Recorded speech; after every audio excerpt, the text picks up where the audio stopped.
Medevacs heal very slowly, whereas when you have a large group of roaches, they just completely pummel. So when you have kind of that mid-game army where you have a large number of roaches going up against a large number of marauders, medevacs, they have some impact, but they don't really have that huge impact that you might think they do.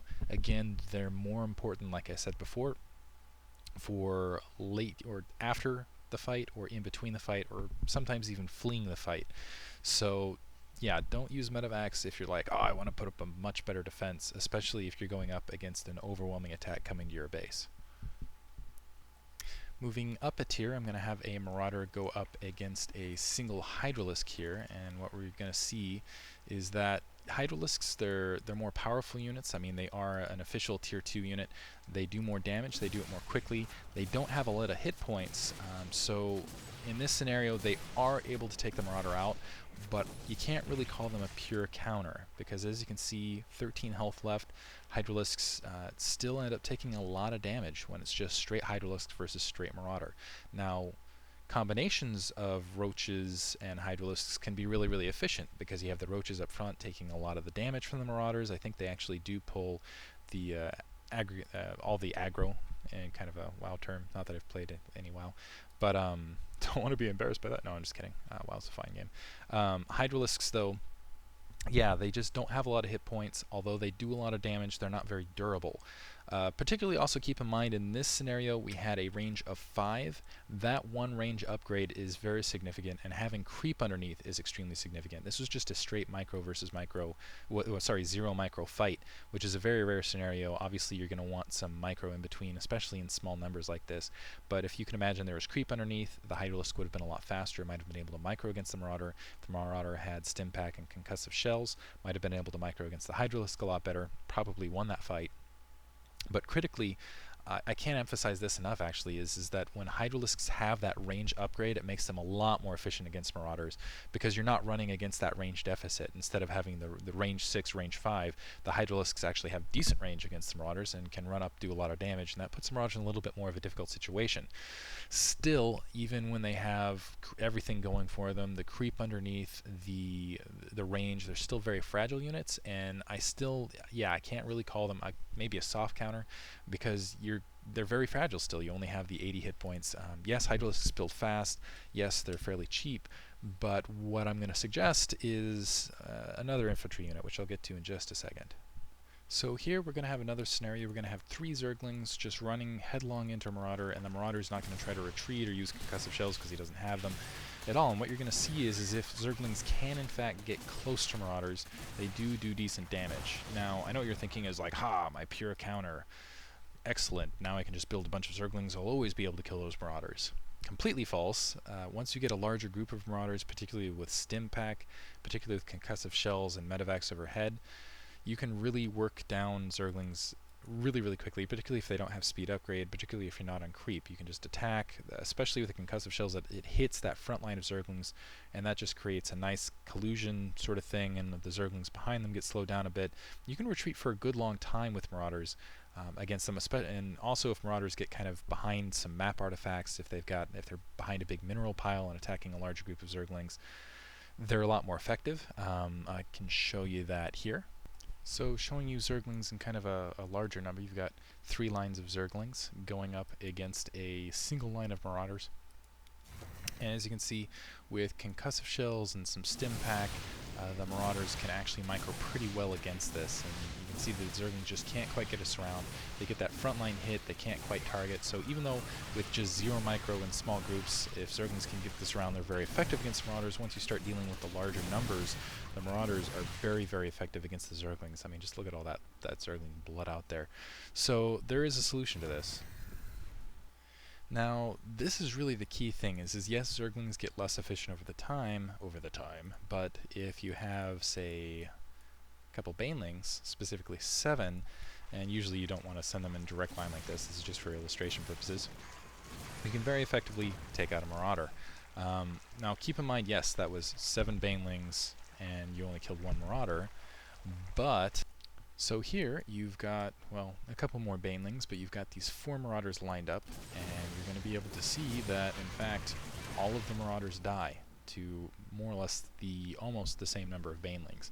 So keep in mind, it doesn't matter whether you have 7 or 10 banelings, it's going to do the same damage on explosion in the close proximity. So you can kind of visualize a little marauder ball, and it wouldn't make a difference if there was a medevac overhead right there or not. Those marauders are going to die. So banelings are extremely effective units, very effective units for countering large Terran infantry balls. And it's very difficult for Terran to kind of counter that, particularly with the baneling speed upgrade and if there's creep everywhere. Now, additionally, once you're having problems with those medevacs and those Zerglings or those medevacs with those roaches and hydralisks, keep in mind that, well, that wasn't a very good, that was 7 actually running into it, and the medevac was able, because it wasn't explosive, but still you can just blow them right up, and if you blow them up in groups, essentially Marauders can't take that explosive damage, they just die. In fact, I think there was an extension of 1 baneling, but ultimately that wasn't a very good example because they were going in kind of 1 at a time, and that's a very rare scenario. So medevacs, yeah, they can help, and keep in mind, yeah, all the banelings are kind of wasted if they just hit and don't kill, but ultimately they're still great because they do that explosive damage. They do it all at once, and they can do it kind of in that splash area. So if you have like 30 banelings going up against marauders, a group of marauders, you're going to kill them very quickly, very efficiently, completely devastate the Terran army. So a really, really good mid-game solution for Zerg, and really Terran has a hard time dealing with that. They either have to micro out of it by sending one unit kind of suicidally out and pray that you run your suicide banelings into him, or they need to have some mech units out, like a tank or a Thor, and they need to put them where they don't want them, kind of in the front of the army, so to kind of absorb those hits. So it ends up with a difficult situation for the Terran. So what I'm telling you here is banelings really good against Marauders, really good, even better against Marines. Really difficult to deal with as a Terran army. So if you can get them, you can get them in proximity. Then it comes down to a bit of micro positioning, but banelings, very effective units. So in conclusion and wrapping up, first of all, I want to thank LZ Gamer, Day 9, and Machine for helping me kind of comprise some of this comprise the video information. I'm going to leave you with 100 Marauders going up against 300 some odd banelings, but first, in review, essentially Marauders very strong against roaches, especially with some micro, pretty decent against hydralisks.